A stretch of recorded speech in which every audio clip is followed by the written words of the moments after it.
Hello, everybody. Welcome to Dungeon Dwellers Podcast. I'm your host, Justin.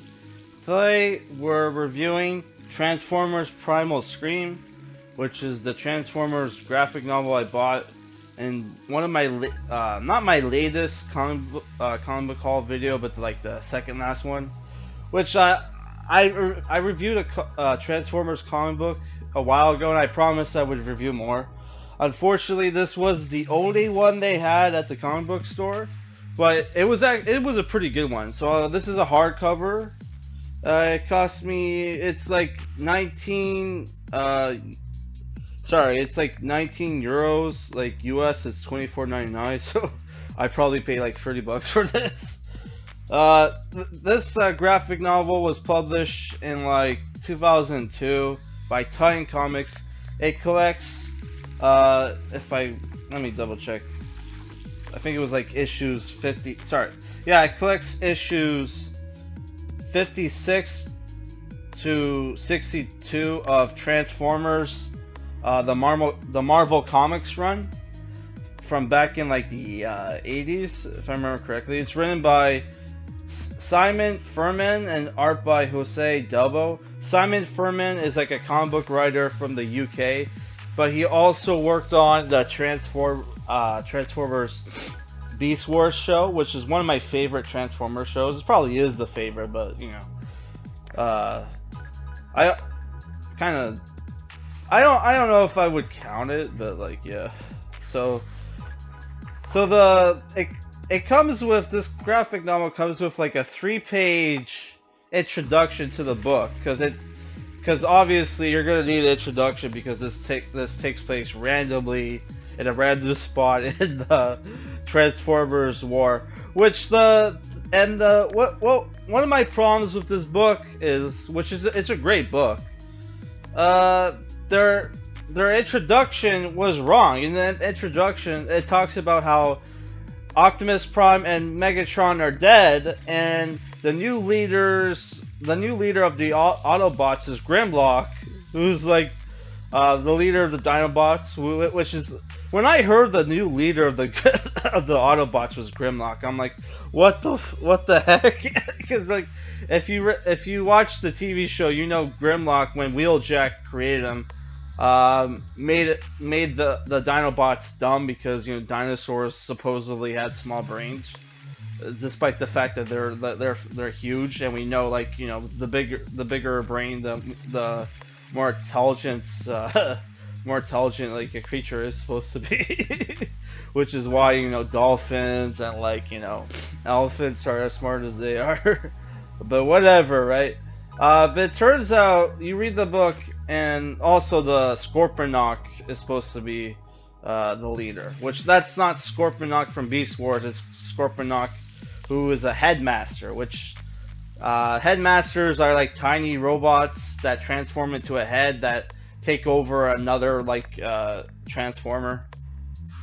So if you didn't know that, so yeah, I read the comic book, and it turns out Jazz, Grimlock, and Goldbug, which is what Bumblebee, like, changed his form to, like, Goldbug, and like I think it was like the third season of like G1 Transformers. So they're dead, and Ratchet is trying to bring them back to life. Turns out Optimus Prime at some point was brought back to life. He is the current leader of the Autobots. And what's going on is that Ratchet is like stressed out, working on trying to, you know, bring back the Autobots, but like he doesn't have the equipment on the Ark, which is the spaceship that orbits Earth, right? So like he needs to go back to Cybertron. What ends up happening is that Megatron is still alive. He's hiding in Cybertron and sends the, what was it called, the Airstrike Patrol, which is these group of flyers, to Earth to serve under Scorponok, who's the current leader, who's the leader of the Decepticons on Earth. Has them do this like psyop where the false flag attack where they pretend that they're on Earth to capture this like new plane, a new refueling plane on Earth. While all the Autobots except for like a couple on the Ark, most of them go onto Earth to fight the Decepticons. Megatron sends a group of Decepticons masquerading as Autobots called the Sports Car Patrol or something like that, which are tiny robots, which are tiny Transformers, which reminds me of when I was a kid and I would try to get like the deluxe Transformer figures, and my mom's like, no, you can't have that, but you can have the little $5 Transformer toys, which were like the tiny ones that would turn into a car. They remind me of that. Right. Also, I forgot to mention the coloring on the Transformers are like screwed up. Like Megatron's helmet is blue. Starscream's face and head is all blue when his face should be white and his helmet black. But yeah, so like the race car patrol goes on the Ark, kidnap Ratchet, have them meet like Megatron, and they want Ratchet to repair Starscream and put him inside a Pretender shell, which is some kind of like new. I guess the Pretender shells were some kind of new Transformers gimmick, where they had the like a shell of a humanoid robot, which they look kind of cool, and there will be like a Transformer inside. So like yeah, he ends up tricking. He does make the Pretender shell and bring back Starscream, which Starscream gets sent to Earth to destroy Optimus Prime and the Decepticons. Why they would think one like Starscream would be able to do that by himself, I have no idea, because he doesn't seem that much more powerful, right? He ends up using a bunch of other spare Pretender shells that Megatron had lying around to bring back to life Jazz, Grimlock, and Bumblebee. But Bumblebee is no longer Goldbug. He brought back Bumblebee in his regular old form, and he's like, "Hey Ratchet, why aren't I Goldbug anymore?" And he's like, Ratchet's just like, "Just call it personal preference, right?" So yeah, after that, they're able to defeat Megatron, but Ratchet gets killed, unfortunately. And like Optimus Prime on Earth handles Starscream. Starscream, who was brainwashed to be this ultimate killing machine, after the battle starts to tilt their way when like Optimus Prime and Scorponok have a truce. Starscream's programming reverts, and he becomes his old cowardly self, and begs for them to spare his life, and then he returns to the Scorponok side, which I guess he betrayed them. Before he died, he betrayed them or something. So like the Decepticons are really pissed off at Scorponok, and then like you can see like Starscream in the shadows is rubbing his hands like, I have a plan. Like I don't know how, dude, like you're gonna like come up with some like op to like psyop to like make everybody love you again and like turn everybody against Scorponok, but he has that plan. And after that, Jazz, Grimlock, and Bumblebee are helping the Autobot resistance on Cybertron, but and they, after a battle with some like Decepticon pretenders, they end up meeting the Keeper, which is this robot in a robe who is the guardian of Primus, which Primus is the Autobot god. And then they talk about the origin of the Transformers and you know, like, and the fact, and they like sequel bait that, you know, about like Unicron, right? Unicron is coming, and that the only way to defeat Unicron is to find the Matrix, which the Transformers lost when Optimus Prime died, and they launched his body into space.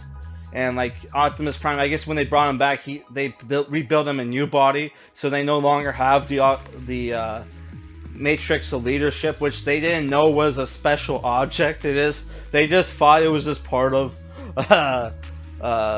Optimus Prime's body. So during his funeral, they just launched his body into space. So now you have a bunch of Transformers in the last issue of this book go on a quest to look for the Matrix, and they have this little issue where they're on a planet, and it's like a parody of that old movie with Henry Bogart. I think it was called the Maltese Falcon.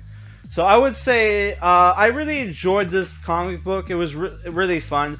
The art here and there is little like, you know, hit or miss. They obviously had like a couple toys, Transformers toys that they would like, you know, like just that they would pose or whatever, and then would use as a reference. So yeah, there's like points in the comic book where it just looks like they have like toys that they're posing, like, just like I said. But other than that, I really liked the action. I thought there was no politics at all, thank God. And you would think, you know,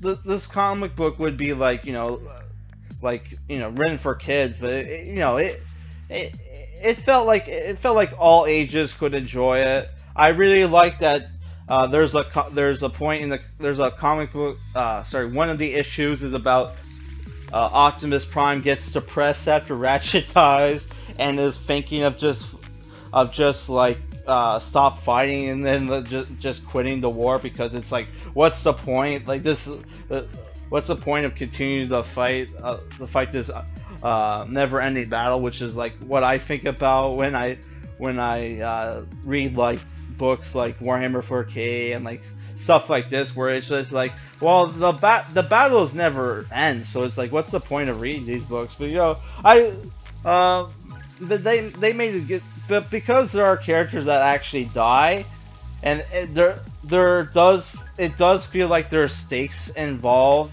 even though like characters are probably not going to stay dead, but you know, they have to work. They're working towards the goal of bringing back their friends to life. So it's not like some Deus Ex Machina, or that, like, you know, and like, you know, superhero comics where, like, you know, once in a while they'll just bring it back a character out of nowhere. Where here our characters are proactive with trying to bring their, you know, their fallen comrades to life. So I really enjoyed the book. If you don't mind 80s comic book art, I would say this was very enjoyable. Probably better than watching the cartoon. So I'm giving this like a 7 out of 10. The book is a little pricey, but if you can get it for cheap, I would say it's worth it. And there is a sequel book called The Matrix Quest, which I'm thinking of picking up. So we're gonna continue the rotation. So our next, the rotation is DC, Marvel, and then like random non-DC Marvel book. So our next comic book review is going to be a DC book, and it's going to be Batman Beyond 2.0, Volume 1, Rewired, which is by Kyle Higgins and Tony Silas. Unlike the previous Batman Beyond book that we read, this actually has Terry as the main character, and the comic book art looks a lot like the Batman Beyond TV show. So I'm looking forward to reading this. Alright guys, that's it for today's review. Peace.